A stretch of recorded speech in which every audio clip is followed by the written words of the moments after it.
some of the action in stage 1 of last year's event. On Saturday, it promises to be just as exciting. The first of around 60 cars will be flagged off at Mayfield Tyre Power on Maitland Road at 12 noon. It's then hell for leather around closed forest tracks in the Bulahdelah area for the 4 day stages and 4 night stages, finishing at Bulahdelah Saturday midnight.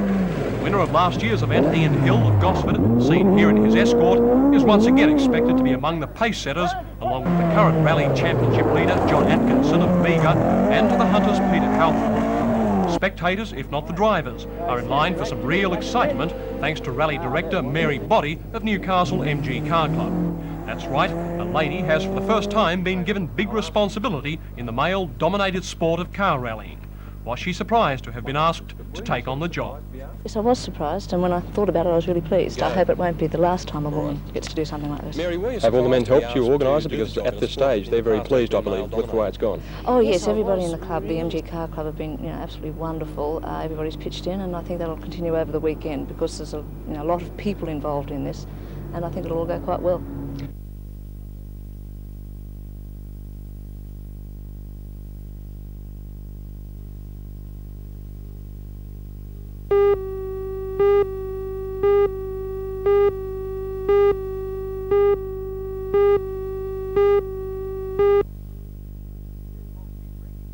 They've long been recognised as the coming thing.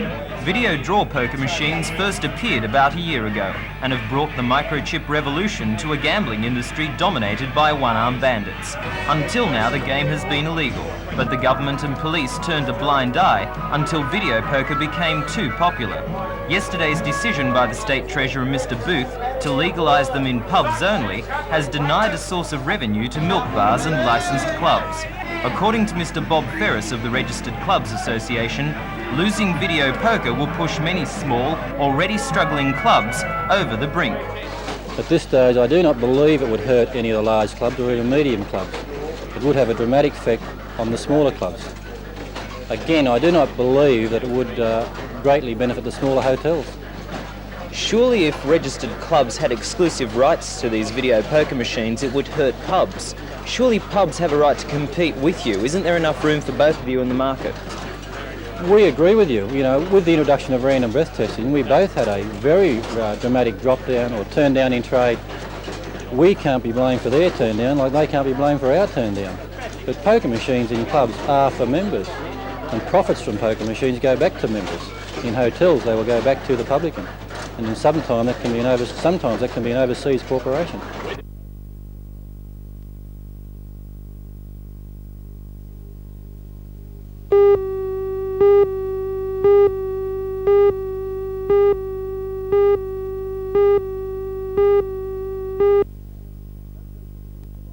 Some people see tomorrow's clash between city and country at the SCG as something of a farce, with many city-based but country-born players with the current Bush boys to make up the country first team. What though is the main bone of contention is the makeup of the city team, with not only city-born but country-born players in the side. It is though a country player's great dream and his first step to state or even test selection. It was all that for Alan Dagwell, a member of the 1975 team, the last country team to beat City. Certainly one of the greatest thrills I had in rugby league.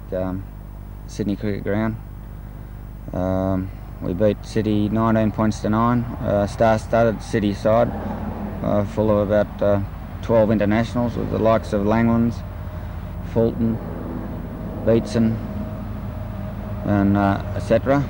It certainly brings memories back. Of course, we weren't expected to win because we're all country boys. I think we had 3 ex-City players in Jim Morgan, John Ballasty and Ian Martin, but the rest were just young country hopefuls. Yeah, it looks to be an even contest this year, Al. And country always seem to have more incentive to win this game than some of the City stars. Yeah, I favour country slightly. I think it's just one of the weaker City sides we've seen the last decade. On the home front in the NBN Carlton Premiership, leaders Curry play Lakes United in tomorrow's TV game at Curry, while on Sunday Cessnock clash with Waratah Mayfield. Usually a good fixture this at Cessnock. North play Macquarie United at Passmore Oval. Maitland are opposed to South Newcastle at Maitland, and Central play Western Suburbs at St John Oval, Charlestown.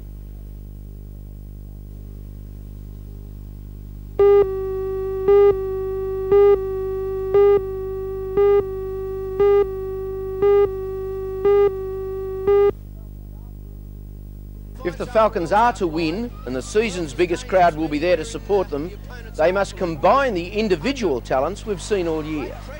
It's paramount that the local players dominate, or at least break even on the boards. They have the talents of the Americans, Jim Bateman and Jerry Denard. Both players have enough height to do the job.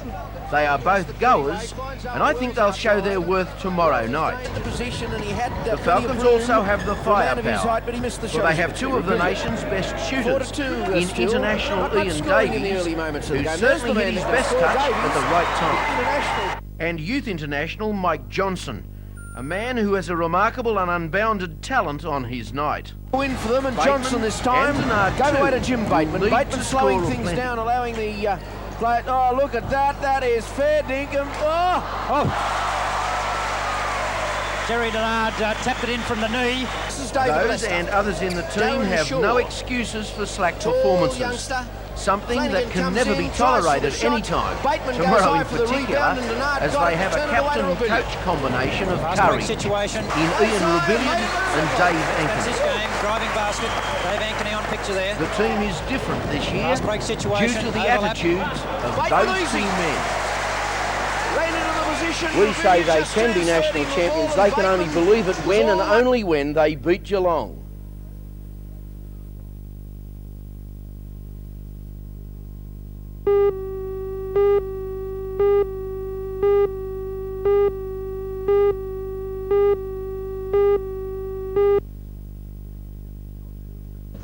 The unions knew of this when the Northern Liaison Committee met this morning to discuss a call for a national 48-hour strike next week. The call was endorsed, and the strike will happen on Thursday and Friday with an aggregate meeting of Northern workers Thursday morning at Branxton. The unions say the acceptance of lower prices by some companies already is tantamount to treason. It's selling out the federal government, mine workers, the coal industry and Australia. They've told the Japanese this and say that now there is a serious need for a coal marketing authority to act in the best interests of the industry and Australia generally. Spokesman, Mr. Harold Sessions.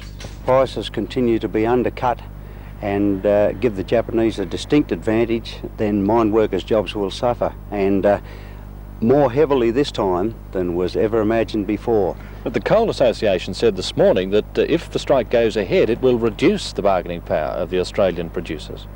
Yes, well, that wouldn't be anything new for the employers' approach, but bear in mind that since the Drayton issue in the north at least, the industry has been relatively stable, both prices and employment, and yet it didn't affect the result of this bargain cutting and undercutting by particularly BHP Utah, which has brought this about. So during the course of stability, we got problems. We advocated the formation of a coal marketing system of some description some 2 years and 5 months ago to the owners in Newcastle, and both to state ministers, and conveyed it to federal government at that time.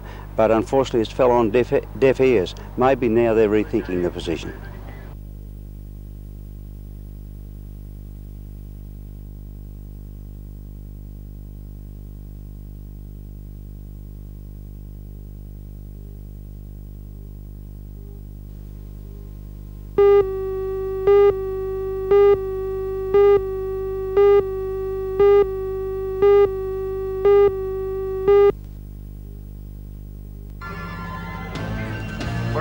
Conditions were cool, if a little humid, when the 800 runners were flagged away at the start of the 21.1 kilometre race.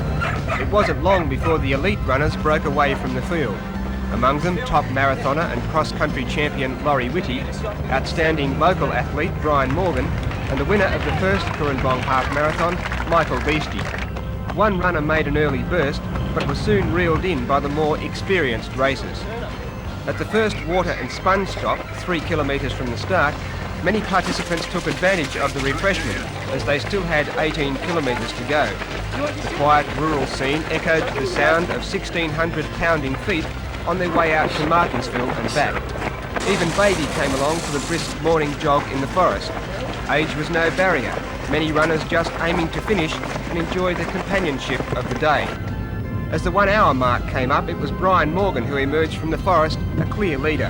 He had established a big break over Laurie Whitty, whose style may be a little ungainly, but it has stood him in good stead in many international events. At the finish line, Brian Morgan was the first home in the fast time of 65 minutes and 46 seconds, with Laurie Whitty 21 seconds behind.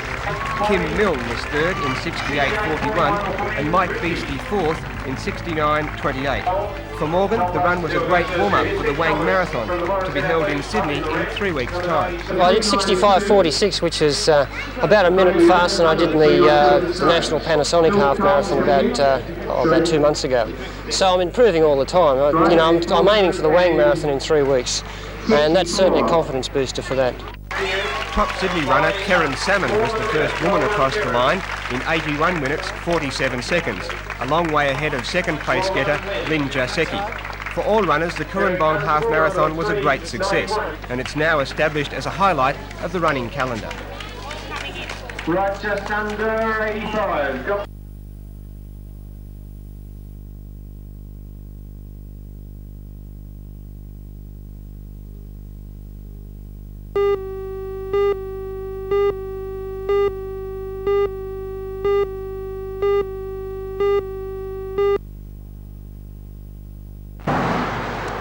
At least 6 bags of paperwork from the Mayfield Department of Social Security were discovered in a waste disposal unit on Carrington Wharf.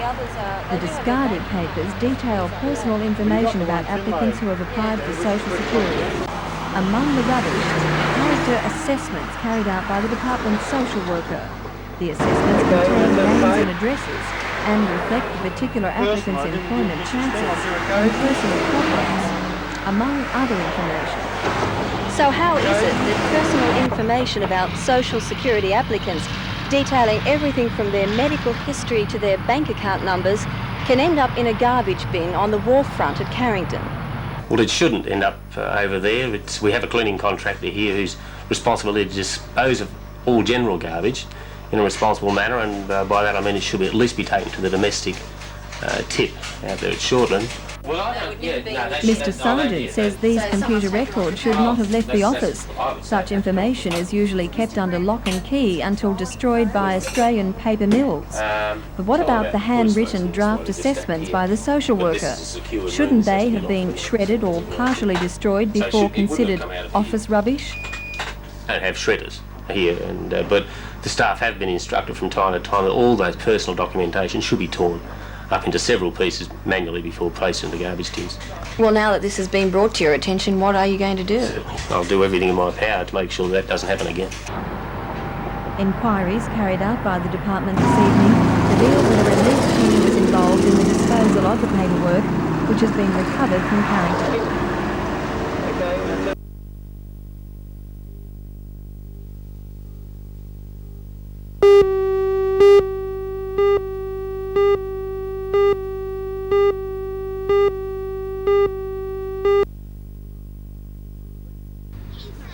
The regular teacher for the class has been on maternity leave, so at the start of the year, a replacement teacher was found. That teacher was transferred to a school closer to his local area, so a new teacher was found, only to be replaced by the regular teacher who has just returned after having had a baby. The 21 parents of the school children affected were angry at the turnaround of teachers and withdrew their children from classes yesterday and today. But after meeting outside the school this morning, it was decided that more could be achieved in outside negotiations with the Department of Education. Mr. Robert Simmons, the president of the school's P&C, says the matter will be discussed next Monday night. Well, the next step would be to continue on with deputations that are organised by these ladies and probably the P&C, more letters written to the various authorities to see if we can get something done. How can you change the maternity leave structure? People can't determine when they're going to have babies. We're not saying that they determine when they have babies, right? That's ridiculous. What we're saying is that when they've finished their maternity leave, they then come back to school at the beginning of the year so that the disruptions of the children in teacher change is brought to the minimum. Now, I don't know whether we can change it or whether we can't change it. The ladies here feel strongly enough to mount this sort of protest, then we're going to try and help them. I don't know how far we'll get, but what we want is a minimum of disruption to the children.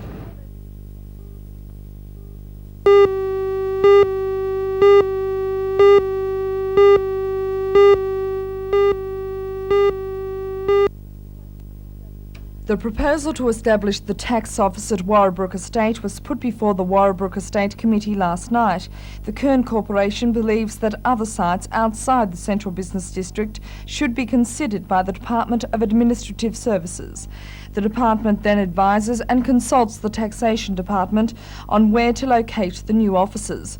Kern claims that its position on the Pacific Highway and near the proposed Motorway 23 is a great boost, as well as the ample parking and the proximity to housing.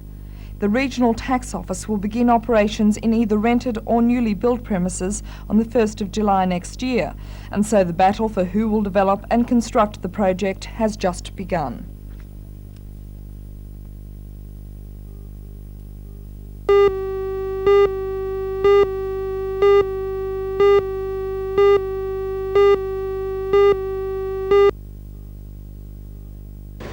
The crusading supermarket owner was told by police on Monday that he would be arrested at 1:30 p.m. today and taken to East Maitland Jail. As he said goodbye to his family and employees, it was obvious that he had gained plenty of sympathy. Mr. Lamb's shop is an institution in the town, priding itself on low prices and old-fashioned service.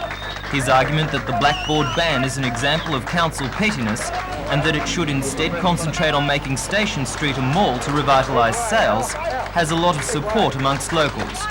Nearby there was a rally of unemployed men complaining about hiring policies at Alcan aluminium smelter. When the police arrived to arrest Mr. Lamb, they also shouted their support. Throughout the arrest, Mr. Lamb remained cheerful and defiant. Afterwards, although obviously upset, his wife Judy was also defiant. And I think Alan has guts to do what he's done, and I've backed him all the way.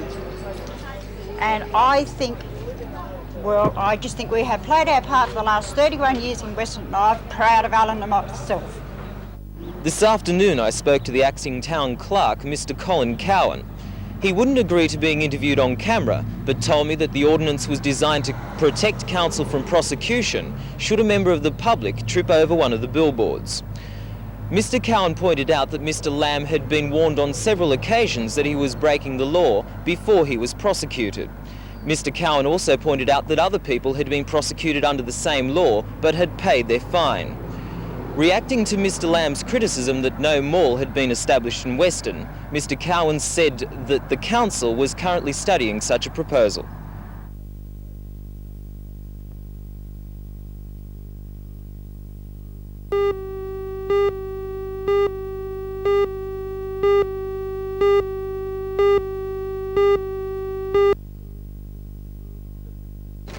It could have been a group of tourists about to board a ship. There was the same excited chatter and smiling farewells.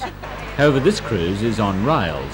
From this morning until Wednesday, when the Alice arrives in Alice Springs, the luxury train will provide its 135 passengers with many of the diversions of shipboard life, 6-course dinners and organised entertainment while they see the countryside. The 12-day tour, which includes excursions from Alice Springs, has cost each passenger between $1,100 and $1,300. Along the way to Alice Springs, the train will make several ports of call. At Broken Hill for a 2-hour tour, and at the Fink River to let passengers walk across the dry river bed. The Alice will bring its passengers back to Newcastle on Friday week. Organised by Jays, the tour sold out within 3 days, so a similar trip is already being arranged for next year.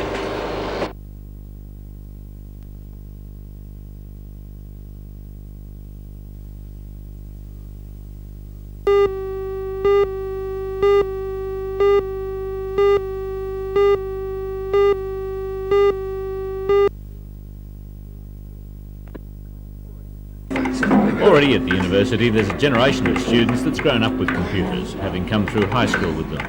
And at the exhibition, it's obvious how many seem immediately at home on the keyboards of even the new model computers. In fact, many students are probably more familiar with computers than some of their lecturers. Nevertheless, throughout the university now, there's an increasing application of microcomputers, which at the exhibition were loaded with programs which handled everything from complex accounting to the logic of lemonade marketing. Growing with the hardware side of the industry is a staggering explosion of publications which seem to cover every aspect of every type of microcomputer. The exhibition in the Great Hall is running 10 a.m. to 7 p.m. until Thursday.